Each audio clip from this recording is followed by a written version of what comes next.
Hi everyone, this is Miss Susan from the Free Library Northampton Township. Welcome back to another week of Math Fun, and today we're going to be doing some math puzzles and activities for Halloween. So happy Halloween everyone, hope you guys have a great Halloween celebration. So go to the website to print out the sheets for this week.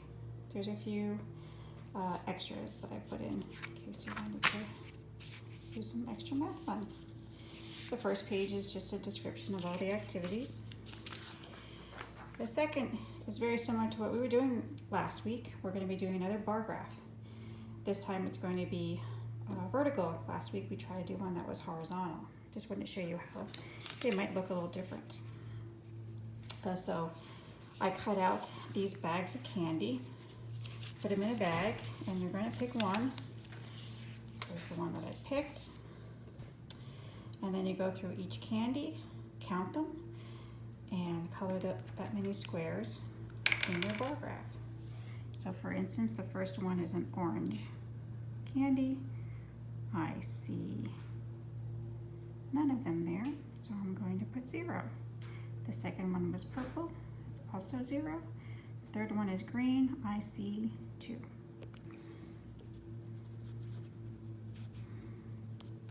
And so on. And then we're going to be building these bars vertically. The next activity is about probability. This one's fun. I had printed out all of my pieces here. I had started with 5 cats, I had 3 pumpkins, and I have 2 monsters. So what is the probability if I picked 10 times, will I be getting the same number? What probably will happen? What is the most likely picture do you think that I will pick out first? Ready? It's a pumpkin. So for my first time, I have a pumpkin. And we're going to do this 10 times to see how often we pick out. Oh, I have a monster. So my second one is a monster. You'll get 10 tallies. And what do you think will be next? And will it follow that same 5, 3, 2? Would it be close to it? But if you did it 100 times, will you get close to this? Give it a try. The next activity is a Halloween Sudoku. I don't know if you've done Sudokus before. They're a heck of a lot of fun. I really like them. There's a big square, and up that big square you have 9 smaller squares, and in that smaller square you have 9 squares, and each of those squares have to have numbers 1 through 9. Each horizontal line has to be 1 through 9, and each vertical has to be 1 through 9.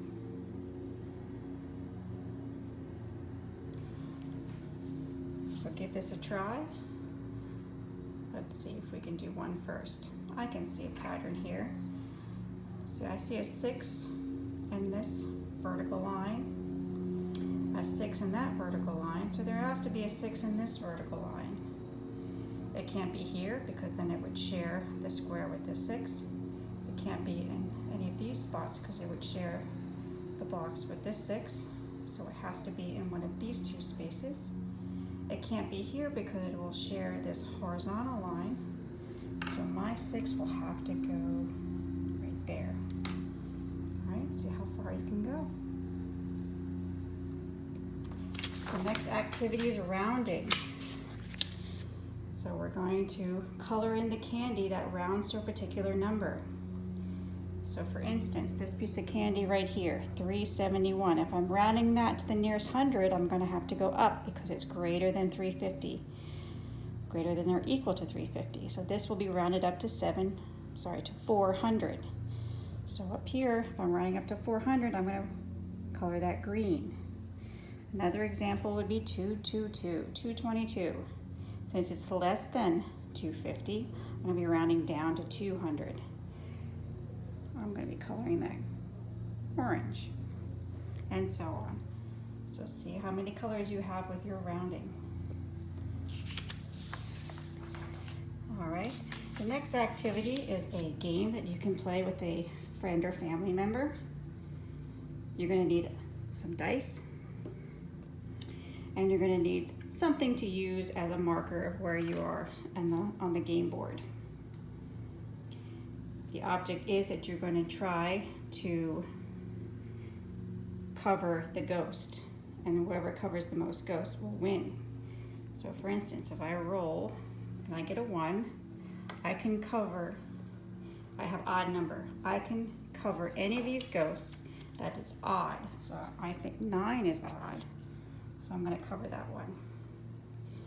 And then the next person goes, and when whoever gets the most covered ghost is the winner.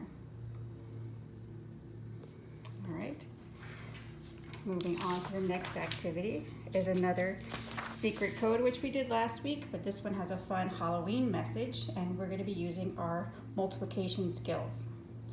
So a lot of you have started multiplication. If you have not, you can go ahead and skip this one or have somebody help you. And the last one is another multiplication sheet, which is a Halloween mystery picture. So using your multiplication facts, 3 times 4 is equal to 12. You're going to be coloring that particular square green. Sorry about that. And there you go. And then you're going to go through each one of these squares, coloring them a different picture, coloring them a different color, and you'll see the Halloween picture at the end. So I hope you have fun this week with our Halloween math. Hope you have a great Halloween, and I'll see you next week for another week of math fun.